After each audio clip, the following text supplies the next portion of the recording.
So recently I was thinking of studying Chinese again. I've actually studied many languages. So this time I thought I'd do a little research to see how much money I could expect to pay, how long it might take me to learn Chinese. And I've come to the conclusion that we have no idea what we're getting ourselves into when we decide to start learning a language.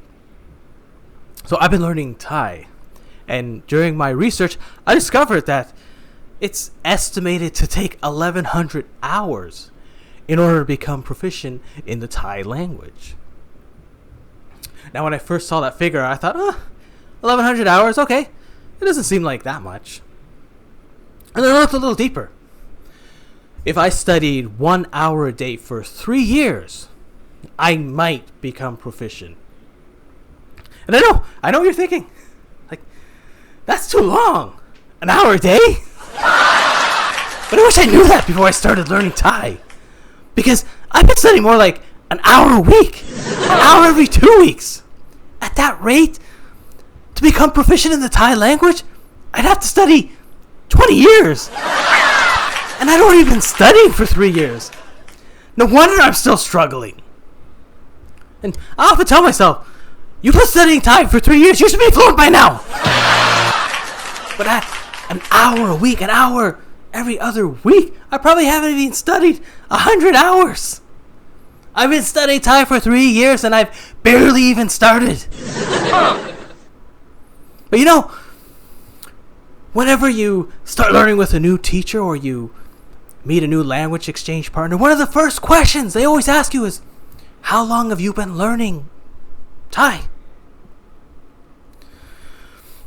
And after learning Thai for a year, whenever someone would ask me that question, I would always say, about a year. And then after learning for 2 years, whenever someone asked me, how long have you been learning Thai? I would always say, about a year. After learning Thai for 3 years, whenever somebody would ask me how long I've been learning, I would say, about a year. Hit me. After 3 years of learning, I should have more to show. And I was scared that I would be criticized if I was honest. If someone asked me, how long have you been learning Thai? Oh, I've been learning about 3 years. Seriously?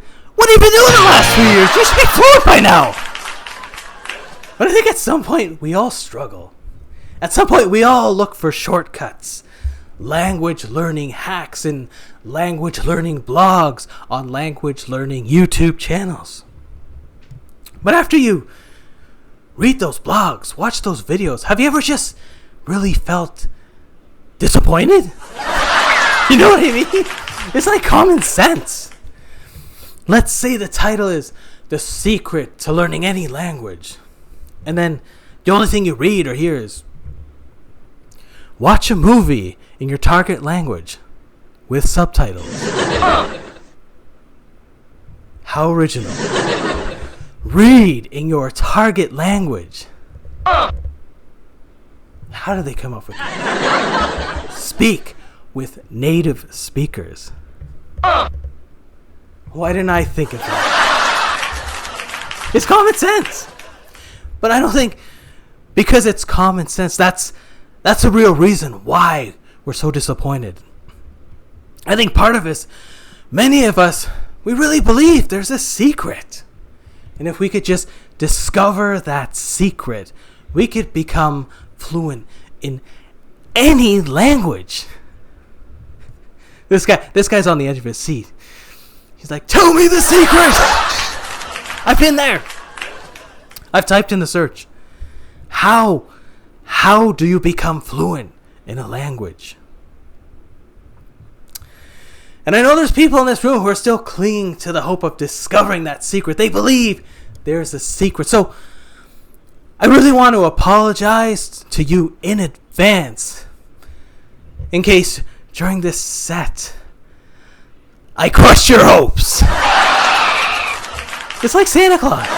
When we're kids, we really believe in Santa. And if someone tells us that he's not real, we get upset. That's not true! Take it back! He's real! I had a student, and we spent the first class discussing what we could do to make progress towards becoming fluent in English, what the student's goals were. And at the end of the class, the student asked me, I really enjoyed your class, and I can't wait to get started. I hope the next class we can start learning about how to become fluent in English.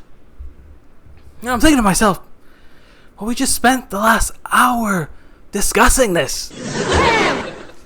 And in the next class, the student really became impatient with me.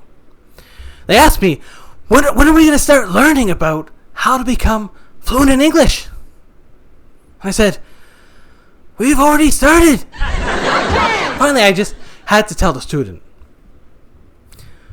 there's no secret to becoming fluent in English. It takes time. It takes hard work. It takes exposure, experience. It takes consistency. Speaking with native speakers, you have to read a lot. It takes a lot of hard work. And I just remember the look. The look of fleeting hope. That's not what the student wanted to hear. And that was the last time we ever had a class. But it's the truth. There's no secret.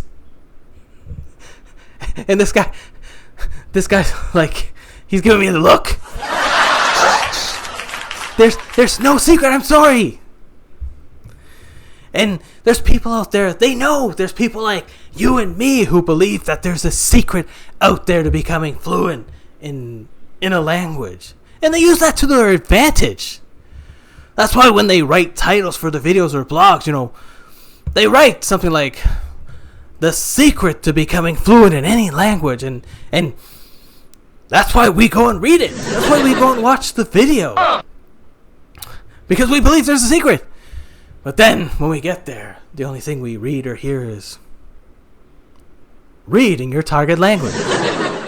Speak with native speakers. And then we're disappointed.